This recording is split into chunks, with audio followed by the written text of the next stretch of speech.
The blanket on because it's cold. Sorry, I'm going to make myself comfortable. I love this. You're saying it's cold. You're wearing a sheer. Well, I had to dress up for everyone. Otherwise, I would be in a onesie. And then you cover it with a blanket. Yeah. So you might as well. I just want everybody to know I tried. I did try, but now we're going back to essentially my pajamas. So Excellent. sorry. Tomorrow, wear the onesie. If I brought it with me, I really would. Oh, you didn't bring the onesie? I didn't. It takes up a lot of space. Right. Okay. Do not turn up tomorrow with onesies for Katie. Or No. Someone's going to do it. Option B. You know they will. Again. Okay. How are you?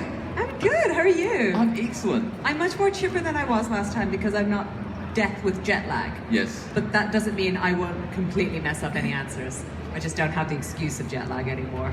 So those of you who haven't had the pleasure of meeting Katie before, she is exactly like her character, Lena Luthor. She is ruthless. She is straight to the point. She is none of those I am none of those things. She is the woman I wish that I was. She is competent and calm and capable, and I am none of those things, as you will see by the end of this talk. But she is a lot like Morgana, because you certainly put me under a spell. Oh. And on that cheesy note, we've got a question. The thing about Damien is he makes me want to swear, but this is a family show, so keep it PG. Oh, challenge accepted. Game on. Darling, question. Hello. Hi. I had a question about what it was like to work on Merlin and getting to work like in France and in like a big proper castle. Like, how was that experience? Something like that does so much of the work for you. You know, sometimes it can be very hard to pretend that, you know, you're a medieval princess with magical powers when you haven't had breakfast and it's cold and you're sleepy and there's a million other reasons why you don't feel like your character. But when you're on set in such a fantastic location, it makes you feel like you're not yourself. It makes you feel like you're somewhere else. So it's kind of a lazy way of acting because it does so much of it for you. So it's always easier when you're on location and in those places. And that's why Merlin was so great, because so much of that actually was filmed in castles or out and about in Wales or in France. So it makes it easier. It's the difference between Supergirl, because Supergirl is most often inside on the stage with, you know, rain outside and rain inside because it's Canada, and you know, so it can make it a little bit tricky and more challenging. So each role has its challenges and each role has things that make it easier, but definitely the costumes and the sets for Merlin did half my job for me. Thank God, because I was still learning to do my job at that point. Thank you. Thanks, love. Oh, hey. Hi, Katie. You never got my answer, by the way. Just I know, saying. I know. She proposed to me earlier on, guys. Very lucky lady. Yeah, I'm still waiting for that. I'm still thinking. It's a big decision. Wait, Alright. well, hey. No. You don't stand a chance. Yeah, I know. Yeah. I was actually wondering what it's like being a vampire since you haven't aged a day in 10 years. You know, Jeremy told me about this after the last Comic-Con. He's like, everyone keeps asking me if you're a vampire. And I'm like, oh, really? Funny that. Yeah, 300 years old. I mean, I'm pleading the fifth on this one.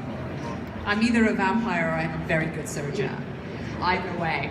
You haven't seen her in the morning without her makeup. I look even better. I bet. Thank you. You're welcome, darling. Hello, Rose. Oh my gosh, you remember that. Also, as an aside, she's okay, but someone tried to steal more glamour last night. No. She's No. okay. She's okay. She was more effective than the sheepdog. Seriously, there's a stuffed llama named Morglama. How cool is that? We have a rapport.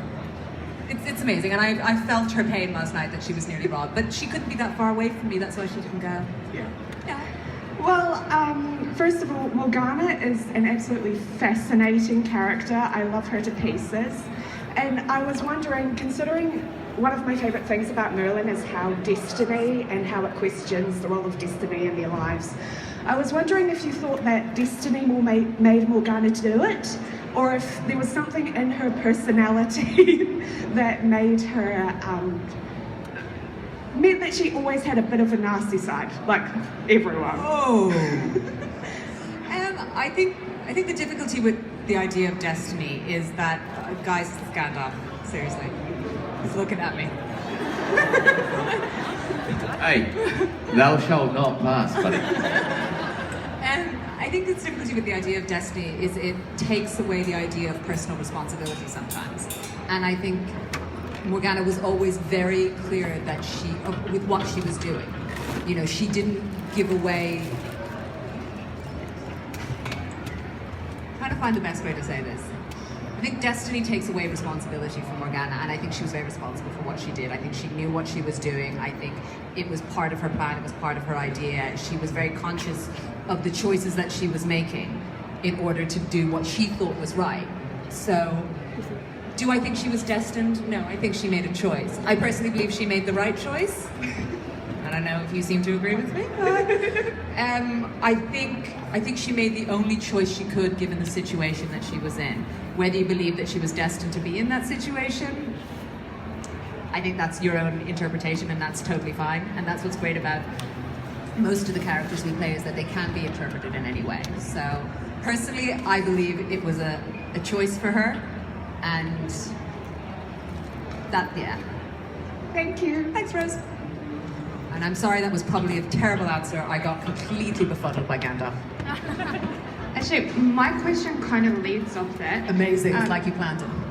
It's to do with feminism. Like the reason why I love your character Morgana is because of how Morgana was very oppressed by the patriarchal society of that time period. And Morgana sort of chose to stand up to the challenges of Merlin and Arthur and the entire sort of patriarchal dictator sort of society. And Morgana was like, enough is enough. How do you sort of view that, and as someone that we can sort of, as females, look up to? Because that was sort of like the start of my journey into a world of feminism and in a world of... But I think you've answered your own question. Yeah, but I want to see what your view is on it. But this is what I'm sort of saying, is the fact that you've answered your own question illustrates us how powerful a character she is that somebody can view her and come away from it going, this is my intro into feminism and powerful women, and that's what's so fantastic about a character like Morgana, is she is written as the bad guy because she is a reflection of the times she's written in. You know, it is, you know, Christianity, the woman is evil, she is powerful and she's alluring, but she's, you know, wrong and bad. And you can then take that and see that that's what's being done, and take it and go, no, that I know that's not what women are. So that's what's amazing about it. And the fact that you can come up and ask that question means that she's doing her job. Does that make sense? Yeah. Thank you. Yeah, come down. Hey. My question is, what was your favourite part about working with Odette, and what was your favourite scene with her? What's my favourite part about working with Odette? Tequila. No, that's not working with Odette. Sorry. No matter how hard a day is, Odie can make it better. Like, she's got a whip-smart sense of humor, and then there are some tough days where she's like in that rain suit, she's lying like this because she can't sit, because dear God, nobody wants to be in a super suit. I swear to God, they are so uncomfortable. Please don't ever give me superpowers. But she never complains, and she makes everything fun, and she's always up for, you know, a glass of wine and a chat, and she's just a good person, and I don't know how many of those there are. But she's a good woman, you know? It's pretty simple. No, you're not a good woman. No, I was like, there's one on the stage. Not you. No, you. Don't try and be charming now. And what's my favourite scene with Odette? Actually, we did a whole... When I'm trying to get rain to come out of Sam, all of that stuff in the big glass box, we filmed about 2 days, 2 episodes, just me and Odie. And there's something that comes out of working with an actor, just the same actor, day in, day out. You get this sort of shorthand and things become very easy. And when you're doing sort of a 17-hour day, you kind of jump a few steps with another actor that you don't necessarily do when you're just coming in once every few days, and you get a sense of intimacy. And I think Odie and I got that with our characters. There was this, it was more than what was on the page, we hoped. And my favorite moments were doing that and then sitting in my apartment watching with her afterwards and seeing what we had created up on the screen together. It's nice when you're friends in real life and you see the friendship happen on screen, because you don't ever expect that, you know, it's just an added bonus. Thank you. She's a good woman, guys. Hi. Hi, love. I'd like to ask, Morgana at the start of Merlin, she's like good and she's trying to get her goal by being good. And by the end of it, she just decided that she can't do that.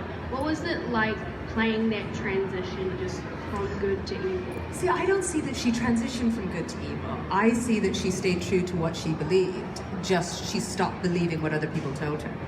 So I don't think that... Okay, if you think about it, no villain thinks they're being a bad guy. Every villain thinks they're doing the right thing. Nobody sets out to be, I'm going to be mean. They all think they're doing it for the right reason, and it's just whoever tells the story is the hero. So, you know, if I was going to tell the story, obviously Morgana would be the hero, but, you know, Colin tends to have some things to say about that. We know we don't listen to him. So I don't think she ever thought she was going evil. I think she thought, I can't live the way I did before. I have to be who I'm going to be, and I have to fight for people who are like me. And I think that's the change that happened. She didn't wake up one day and was suddenly like, all right, I'm going to start wearing black because I'm evil now. She was like, okay, I can't be this person everybody wants me to be because it's a lie. So I'm going to go and be who I really need to be and fight for what I want and need and who I am. Does that answer your question? Thank you. You're welcome. Hi. Hi, gorgeous. So I love Morgana, but my question was actually about Lena. Cool. I was just wondering, unfortunately she wasn't on the crossover episodes yet, and I was wondering what show you think she would be best to cross over in? The Lena Luthor show. Where she is queen of the world and everybody does what she says. And she's given credit for all the things she does. And I don't know if you have watched Katrina's character on Arrow, is it? I have not, but I've seen pictures and it's quite delicious. Oh, good. Thank you. Was that the question? Go, Katrina. I was going to ask if you think they would get along, but I mean, I don't see why not. I think that would be great. Okay, cool. Helena, can I just say there are so many amazing costumes, Supergirl and flags and everything today. It's so cool. Thank you. So you've been in a lot of like historical dramas. I was wondering, a lot of people have like a favorite historical period or event. Like for example, mine is the destruction of Pompeii in AD 79. Is there anything that you have a particular interest in or kind of geek out about or whatever? I'm sure a fair few people know the answer to this. I make no bones about the fact that I love Imperial Russia. From the emancipation of the serfs to about 1917, 1922 is like, it just blows my mind that so much can happen and change the world in such a short space of time, and we're still living with the effects of it. And that's what's amazing about history, is these events that sort of sometimes happen in isolation have ongoing effects throughout the world, even now that we're feeling them. And I think that's sort of very special, so that's why I like history. But people have asked me how I got into Russian history, and I was thinking about it the other day. And it's a book called Nicholas and Alexandra, if anybody else is interested, by a guy called Robert K. Massey. And it's a book about the last Tsar and his wife and their family, and how the weaknesses and the strengths of one man sort of colluded to create the fall of a massive superpower. I'm digressing, guys, I'm sorry. Yes, Russian history is the answer, short answer. A very quick second question. What's it like getting eaten by a dinosaur? And people talk about the movie now and they're like, I don't really remember much, but you died really well. I was like, yeah, that's like my moment of thing. It was cool, is the answer. They dropped me 11 stories head first. It's always a good day's work. Thanks, love. Hi. Hi, I was just wondering, what's it like to work on the set of Frontier with Jason Momoa? Amazing. I'm so sad I'm not on that job anymore. It broke my heart. They should not have killed her. It's the only time I was like, really, dudes, really. The thing about Jason that you're surprised at is he's such a sweetheart. Like, he's a huge guy. I mean, he's massive, but he is the most gentle, most sweet, most like, he's like a little kid. He's like excited and happy, and like he really loves that role, and he brings so much of himself to it. And there's something amazing about working with an actor who just wants to play in a scene. Like he just wants to have a laugh and find the good bits and the mess and the fun, and it's very free. Because sometimes there are actors that want to stick to the page, and that's fine. You work with them the same way you work with anyone else. But when somebody's like, they want to play around the edges, and that's Jason. And the man can drink, and he loves Guinness, and so automatically I'm like, dude, we're gonna get on. Thank you. It was cold though. There's one scene where he like gets into the water, under the. I don't know if anybody's seen it, but there's one scene where he's got a fever and he has to get underneath the ice. The man did that in Newfoundland in the winter. I mean, it's mental. He took off his top and got underneath the ice. Nobody does that in Canada in the winter, for a good reason. The man's mad. Delightfully, deliciously Guinness-flavoured mad. Hi. Hi. I'm currently studying at drama school here in Christchurch. Congratulations. Round of applause for the drama student. Thank you. It's a pretty big dream of a lot of actors to be involved in big budget, like fantasy and sci-fi genres. And I was wondering if you had any advice for young actors wanting to break into those seemingly very exclusive genres. Do they seem exclusive? I guess because it's weird for me, because when you're in it, you don't know if it seems. I guess probably because of the big names that are involved in it. You know, I think it's like anything. You know, your first job is. I'm still shocked every day that I have a job, and every time someone casts me, I'm like, really? The first thing I always ask is like, can I call my mum? Because if I call my mum, that makes it real and you can't take it back, because nobody is ever going to make my mum sad. So, hello. Hi, Courtney. Well, I'll tell everyone that, shall we? Damien has left us to go to the bathroom, guys. Now you know what it's like being an actor. Everything you do is announced over a radio mic. It's great fun. Any job you get is struggle. It's hard. You know, but there's a certain amount of luck, there's a certain amount of talent, there's a certain amount of everything. But the great thing I always say about being an actor, is every audition is like buying a lottery ticket. Every time you do one, you're in with a chance as much as anybody else to win it. And as much as it is talent or anything else, once you get to the audition stage, everyone's kind of on a level playing field. Once you get to that room, and in that room, what you do in that room is what's going to get you the job. And you have as much chance as this person, or me. It's the best person on the day that gets the job. And so it may seem insurmountable, and it does, trust me. And even now, like I said, I go in and I audition, I'm like, oh. But somebody's got to get the job. And you have as much chance as anybody else to do it. So you go into the room and you give it your best shot, and you can come away with, I don't know, the lead in Amazon's new Lord of the Rings, which I hear is shooting here, so you have a pretty good chance of getting that. Do you know what I mean?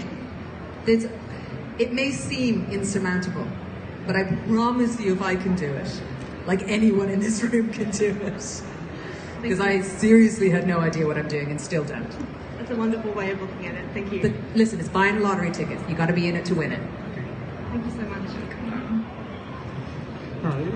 You've got a camera. Hello. Hi. When you were told Merlin was going to end, did you feel it was the right time to do so? And remembering that Kilgara said Arthur would rise again, how would you envision that?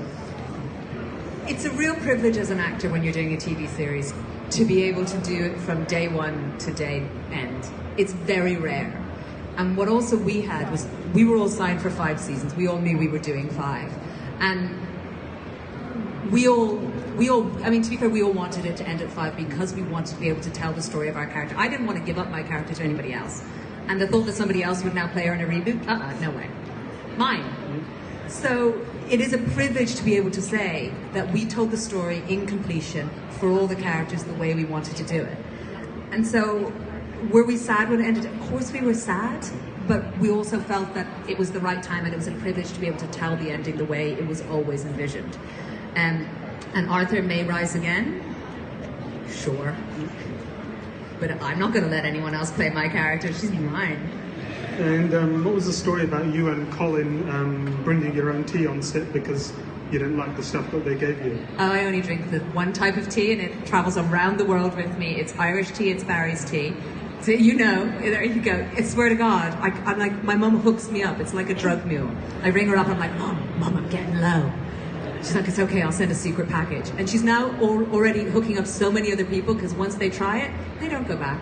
It was the same with Colin. We used to drink the same stuff. It's good shit, guys. I'm just saying. A few things the Irish do well, and tea is one of them. Why do you think Kara hasn't told Lena that she's Supergirl? I think there's a lot of reasons why Kara hasn't told. I think Kara's afraid. You know, she's still a Luther, and there's still that almost genetic fear between, you know, the L family and the Luthers that maybe she won't be my friend if she knows the truth about me. I think from a character point of view, I can't say for Melissa, but I would imagine that's got something to do with it. Also, I know you've heard me say this before, but from a story point of view, I think Supergirl needs somebody that she can be vulnerable with. And, you know, if everybody knows that she's a superhero, she's got to be a superhero all the time. So it's nice for her to have one friend that she can, like, you know, eat ice cream with and cry, and you know that friend you got. That's what she is for her. Thank you. You're welcome, love. Hello again. Hello. My question this time was, have you found a major difference in working on like English sets versus American sets? Craft. If you all don't know what craft is, it's basically free food. I have no idea how I fit into any of my costumes, because it's anything you can imagine, covered in butter. It's brilliant. But we don't have that in England. What else don't we have? It is very, very different. You tend to be able to shoot longer on an American show. They tend to have more money, so they can just go for longer hours. On Merlin, we would start at 7:30 and we would finish on 7:30 on the dot, no matter if we had scenes more to go. And there's something about knowing you have to finish at a certain time, which just makes you get through things quicker. So we would shoot more in a day on Merlin than we tend to do on Supergirl. Well, no, we shoot the same, but we shot at Merlin in less time. So it's just a different way of working. You just become, you know, we didn't also on Merlin have, you know, flying people on wires, so that does take a bit more time. Thank you. You're welcome. Hi, I was just wondering, on a more personal note, if you could relive any moment in your life, what would it be? You know, I think about stuff like this, and there's some stuff in my past that I'm, you know, less than proud of, and how I reacted. But I know it sounds weird, but it's taken me a long time to get to the point where I'm actually pretty happy with who I am. And everything that I've done, good or bad, has made me the person I am now. And so I don't think I could take any of it back, because the bad stuff or the good stuff, I've all learned something from it to get to where I am now. And if you had have told me at age 15 that I was going to be sitting here talking about me being an actress, I would have cried. So I'm proud of everything I've done, good and, well, not proud of the bad stuff, but, you know, I'm proud that I'm here. And everything I've done has made me get here. So I'm not going to apologize for anything in the past, if that makes sense. Seems like a very odd answer. We're all glad that Damien's back from the bathroom, guys. The back teeth were floating. TMI. Hello, this is a Lena question. Okay. I haven't seen Merlin, so can't answer those ones. Don't worry. Anyway, do you prefer being a good Luther or a Luther in a green suit making trouble? Well, I've never been a Luther in the green suit making trouble, so I can't. But would you like to be? Would I like to be? I don't want to be in a super suit. Because I'm lazy. You see, I think the problem with a character that's canon in a comic book series is that you think that you know where she's going to go.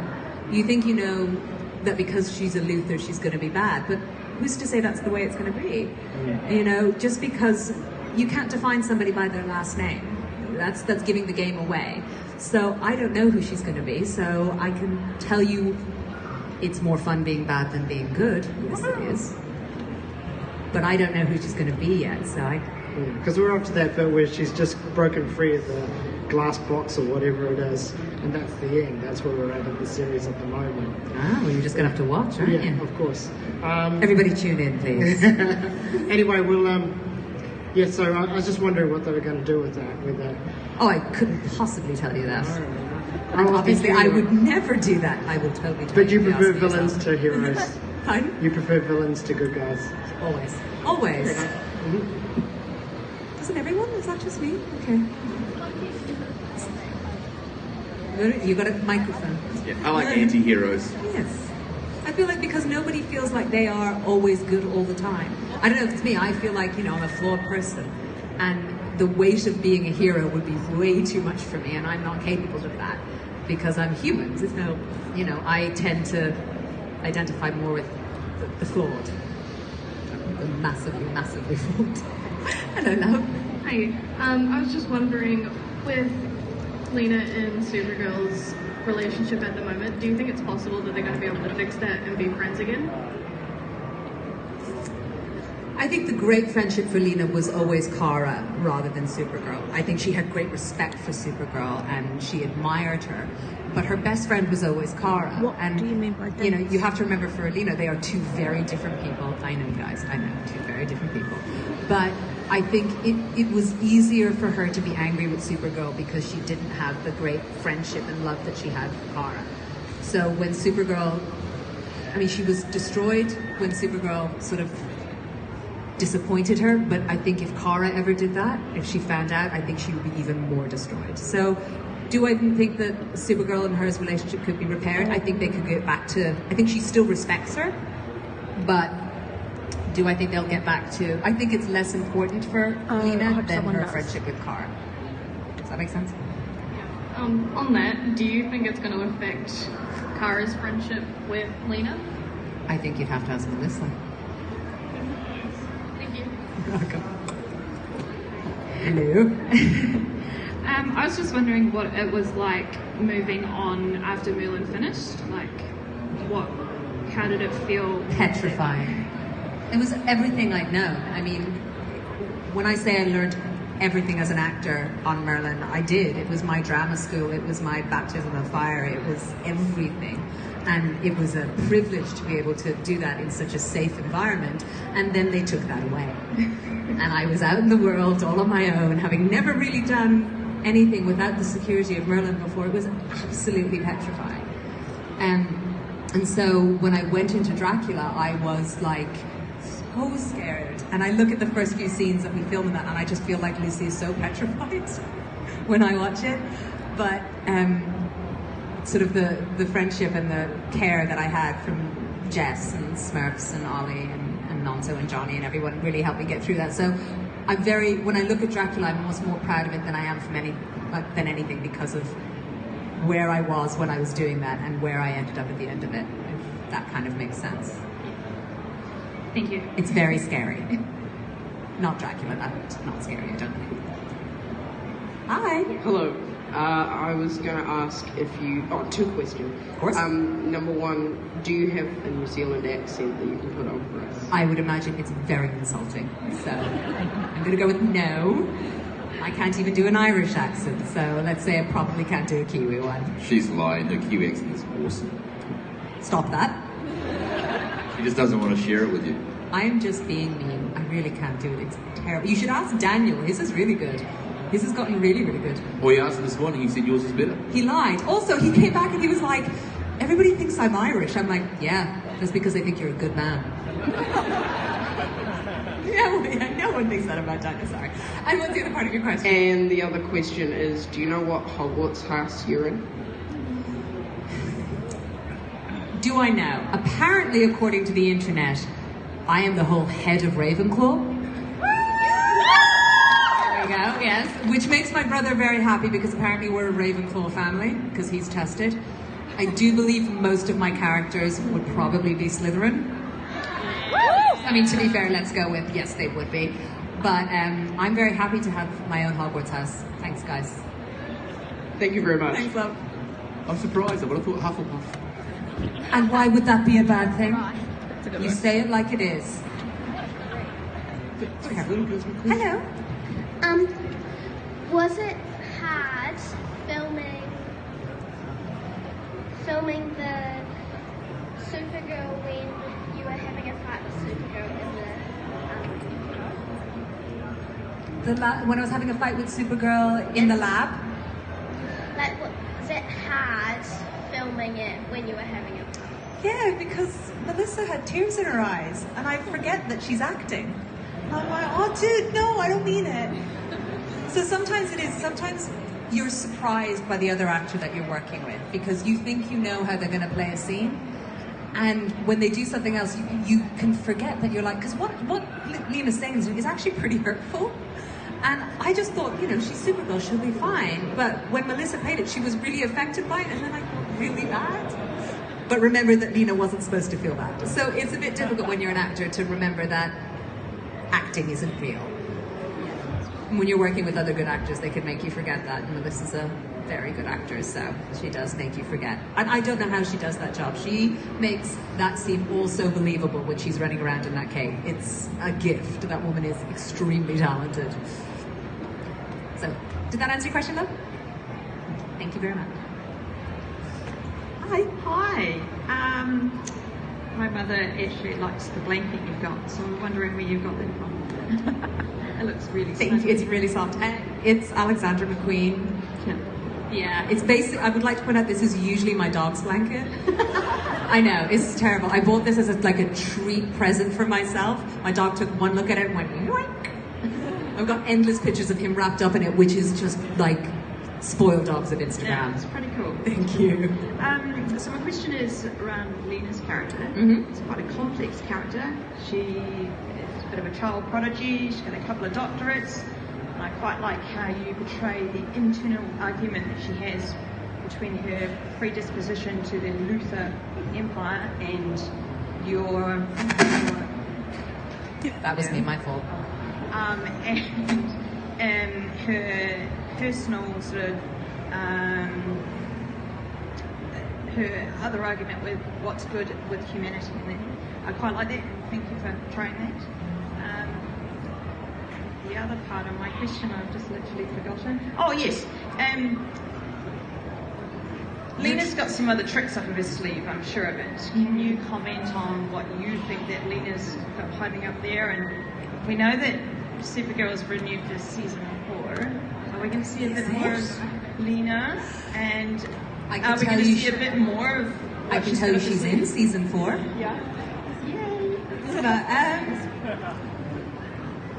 What can I tell you about Lena that doesn't give anything away and will get me fired? Or can you comment on what you think that Lena has got hiding up her sleeve that... I think we've only scratched the surface with Lena. Yeah. And what's great is because she's one of the sort of lesser known characters of the Luther family, there's quite a lot they can do with her, because she isn't so massive in the canon comic books, so there's a lot of places they can go. And I think the seeds that they've sown for her, there are a million different things that they can do. They've created this capable, strong, intelligent, powerful, but very damaged woman. So she can go a lot of different ways, and it's just a question of what they're gonna do. And I really want to give you an answer, and I can't. They're very strict with us.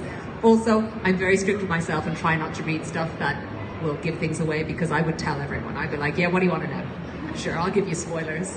I wouldn't even read the Jurassic script. Oh. I didn't know I died. I'm kidding, I totally did. But I was the same, I had King Arthur and I was like, no, I'm not going to read that. Well, the worst thing is if you just gave a guess and it turned out to be accurate and they thought that you'd actually given away a spoil. I am not a good enough actor to pretend that I didn't know. Promise, everything shows on my face. Thank you. Thanks, love. Hello. Hi, great hat. I love hats. I was wondering how you found New Zealand so far, and if there's anything that you haven't done so far that you really want to do around New Zealand. Dudes, I am in love with New Zealand. I swear to God. When we were up on the North Island, everyone was like, New Zealand's quite like Ireland, the weather. It was blistering sunshine. It was gorgeous. I'm going to go home and say, New Zealand has the best weather. It is the most beautiful country and everybody should move there. and there were far less sheep than I thought. A lot of cows. Disappointed at the lack of sheep, guys. Disappointed. This has been one of the most amazing experiences. To a person, everybody has been lovely and genuine and lovely. And just your countryside, the whole everything. I cannot say enough nice things about it. I saw kiwis. Your furry little flightless birds, amazing. They're adorable. Basically, New Zealand is adorable. Everything. If you give me a job, I'll move here. Got bills to pay. My dog is very expensive. He demands Alexander McQueen, so yeah. But I love it here, I do. And it's everything I thought it would be. Thank you. Thank you. Thanks, New Zealand. Hello. Hi. Hi. I have two questions, but I don't know if we've got enough time. Yeah, go ahead. Do one, then jump back. Yeah. So the first one was just, you're obviously famous for a lot of your TV shows, but you've also been in movies and documentaries, and I was wondering about what are the sort of differences you find acting for each different medium?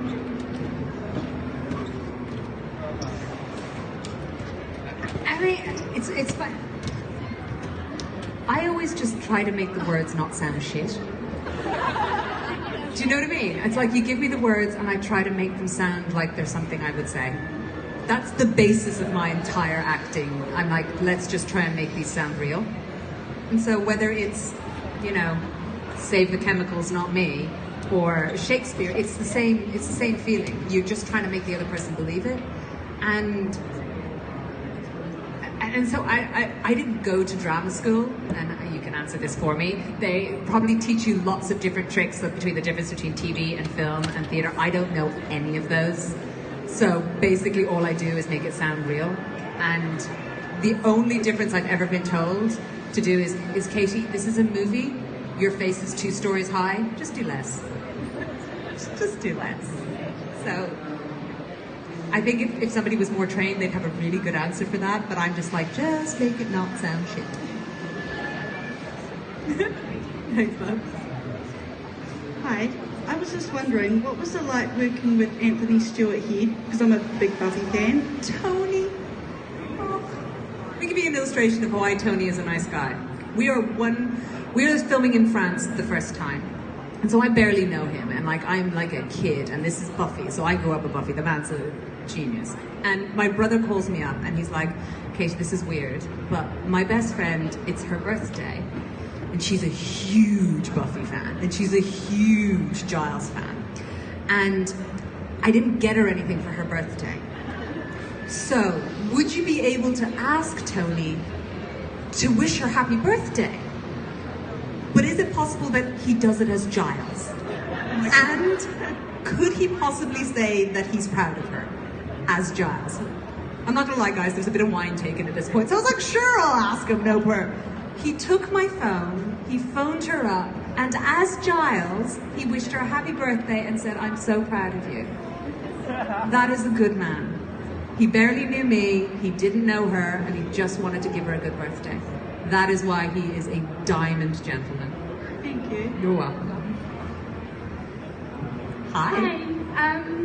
So I think Slash is one of my favourite TV shows Really? on Netflix. Yeah, oh my gosh, I get terrified of horrors and stuff, but I still love them, and Slash is such a good anthology, and I loved you in the first season so much. Thank you. What I found really interesting was the relationship between you and your parents' killer in the prison, and how that developed over the TV series that you were on. And I was just wondering how you felt about that and how you found acting it and stuff over this season. There was a moment when we were filming it, and the writer comes to me, and we're filming a scene where where is it? There's something with the saw, I'm trying to remember. But anyhow, we're filming a scene, and we've been filming about 4 episodes already, and he comes up to me and goes, I've changed my mind. He's not really your dad. And I'm like, oh, okay, cool. We've only filmed half the episodes, but no worries, we'll just go with that. We film another 2 episodes, and he comes back to me and goes, change my mind again. He is your dad. And I'm like, dude, I'm doing my best here. So if it all seems like I wasn't quite sure, that is why. I think but I think in the end he was quite smart, the writer. He was trying to make, if I didn't know the answer, then the audience wouldn't know the answer. And at the time I was really frustrated because I was like, I'm trying to tell a story here. But I think he was actually doing it on purpose so that I wouldn't give it away. So he was keeping it back so that the audience would be kept in the dark as well. If that makes sense. I love sort of like picking stuff apart and just noticing relationships and everything, and I just found it really amazing between you two. Thank you very much. That might be why, because that might be why, because I didn't know what I was doing at the time, because it kept changing. Thank you so much. Thank you, love.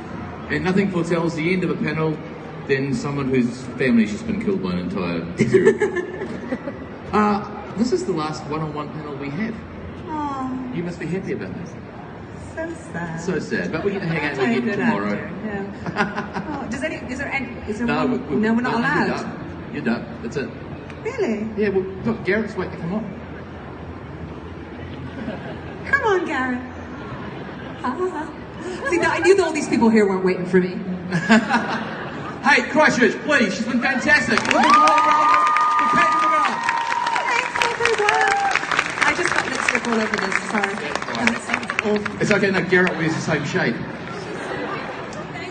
Thank you. Now, speaking of our next guest, if you're a Star Trek fan, he was last in this country in 2003. Now, if you think back to 2003, 50 Cent's In the Club was #1. The Lord of the Rings, The Return of the King had just come out. The legalised prostitution. Right, please, welcome to the stage, Mr. Garrett